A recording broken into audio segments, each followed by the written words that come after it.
UFC 264 is on the way. No doubt Vegas is going up tomorrow night. Who am I kidding? Probably tonight, too. But Michael Eaves would know nothing about that, right? He joins us live from Sin City. Set the table. I mean, I might know a thing or two about that, Elle.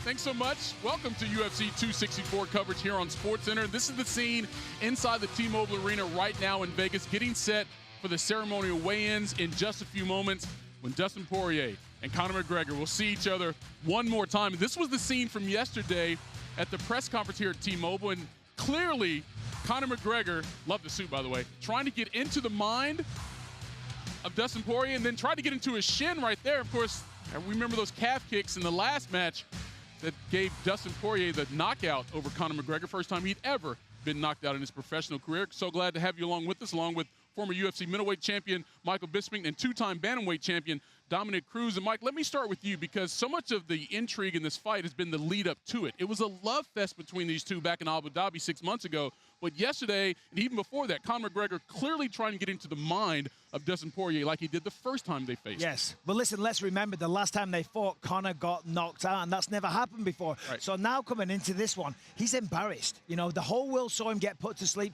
so now he wants to eradicate that. He's mad, he's angry. Listen, he's a very wealthy man. There's money on the line, but more importantly, it's about pride. It's about Conor proving that he's still one of the best fighters in the world. He takes that seriously, and that's why we saw the shenanigans that we did yesterday. Yeah, he comes in having lost 2 of his last 3 fights, the worst stretch of his career.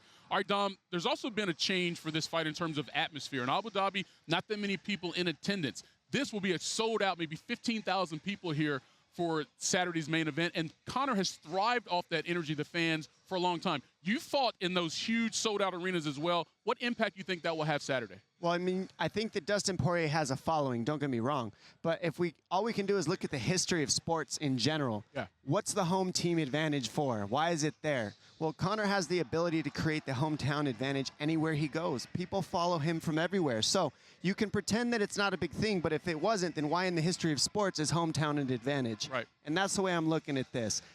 He can bring it anywhere. Dustin has his head about him. He's a champion. He understands how to utilize it, but it is a gift to have that advantage, I believe.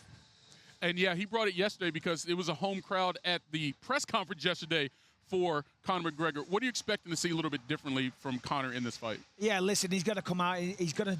Well, he's not going to do anything differently. He's going to start hard and fast. He's going to go forward. He's going to try and get the knockout almost immediately. The problem is when you fight like that, when you redline it, you run out of gas. And that's what Conor's got to do better this time. I think we'll see the same Conor McGregor, but he needs to pace himself a little bit. What about Dustin Poirier? What type of adjustments does he have to make considering he won the last fight by knockout? Good point. They're 1-1 with knockouts. They both know that. Yes. So the bottom line is when you look at this is what approach is Conor going to bring? Is he going to bring the approach he did in the first fight where he started at kick range, which didn't give Poirier the weapons he used in the second fight, which is takedowns and calf kicks? If you're at kick range, then you have to fight McGregor different. You got to push him back. You got to push kickers on their heels so that they can't utilize their kicks and they have to use their hands moving backwards. Now, if you let Conor move forward with his hands, it's a problem because then he can get on his heels and he's not going to be able to time his own thing. So it comes down to Dustin Poirier keeping him on his heels and adapting to what Conor McGregor's skill set's going to be early on. Last time he came boxing, this first time he came kicks. Which is it going to be?